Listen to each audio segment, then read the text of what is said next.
જોરદારથી આપણે વધારી લઈએ અને અવાજ આવશે બધી બાજુથી. બોલો ભારત માતા કી જય સુધી અવાજ આવવો જોઈએ. અવાજ જોરદાર તાળીઓ આવે પછી હું તમારી જગ્યા છોડી શકો. જોરદાર બે આપું વાગી તાળીઓ પાડો.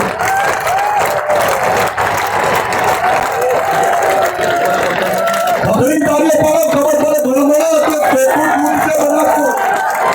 આ તો બનાસતું દૂધ નથી છે. બોલો ભારત માતા કી.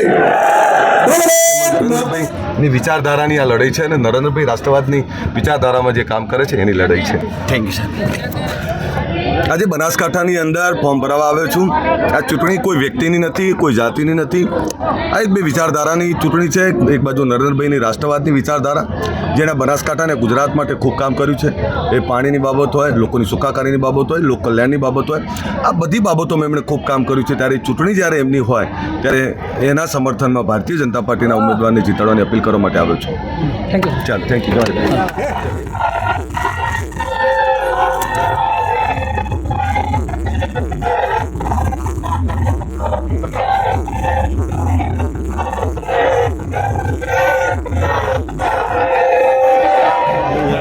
સાહેબ શું કહેશો, રેખાબેન આજે ફોર્મ ભરવા આવી રહ્યા છે ત્યારે?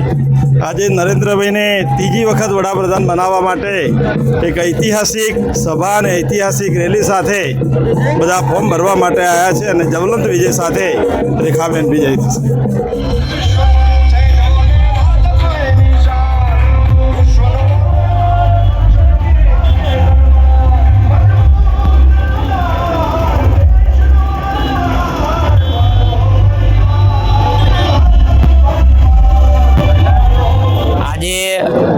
જન આશીર્વાદ આપવા માટે, જનાદેશ આપવા માટે, જનતા આશીર્વાદ આપવા માટે રેખાબેનને આવી હતી.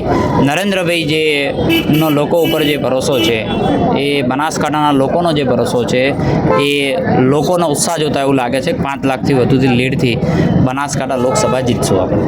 સાહેબ જ્ઞાનીબેન ઇમોશનલ એક વાતાવરણ ઊભું કરી દીધું છે. તમે એનો વળતો જવાબ તો આપી જ દીધો છે, પરંતુ શું કહેશો હજી? એ તો હું માનું ત્યાં સુધી આખા દેશની અંદર ઇમોશન કાર્ડ કોંગ્રેસે ખેલ્યું, પહેલાં પણ ખેલતી હતી. એ ચાલવાનું નથી. આંસુ નીકાળીને કોઈ ઇમોશન કરે, પ્રજા એની સાથે છે. જે જેના આંસુ લૂછ્યા છે એની સાથે પ્રજા. બોલો ભારત.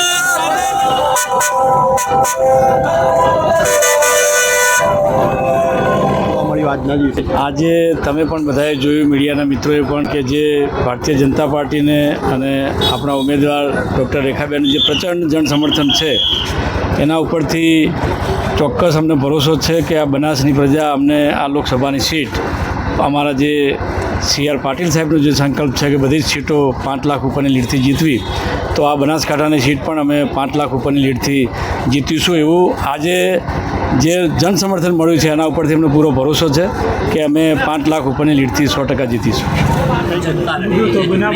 અને જનતા ઈવીએમમાં જવાબ આપવાની.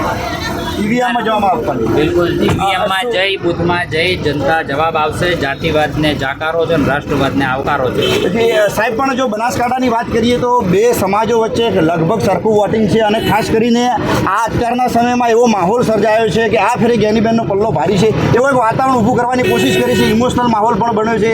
શું આપની વચ્ચે શું કોન્ફિડન્સ આપનો? કોઈ જાતિવાદની લડાઈ નથી, રાષ્ટ્રવાદની છે. રાષ્ટ્રવાદ સાથે બનાસકાંઠા પહેલાં પણ જોડાયેલો હતો. 3,60,000થી વધુ મતથી જીત્યો હતો. આ વખતે 5 લાખથી જીતશે. ખેડૂતો ઉપર ભરોસો છે, યુવાનો ઉપર ભરોસો છે, મહિલાઓ ઉપર ભરોસો છે. બીજું જોઈએ શું? સૌનો સાથ, સૌનો વિકાસ છે. નરેન્દ્રભાઈનું નેતૃત્વ છે, ભૂપેન્દ્રભાઈનું નેતૃત્વ છે. સમગ્ર સમાજ ભારતીય જનતા પાર્ટી સાથે જોડાયેલી છે. એમાં કોઈ ચિંતા કરવાની જરૂર નથી. જેને જવાબ આપો, જનતા સીધો બટન દબાઈને જવાબ આપશે.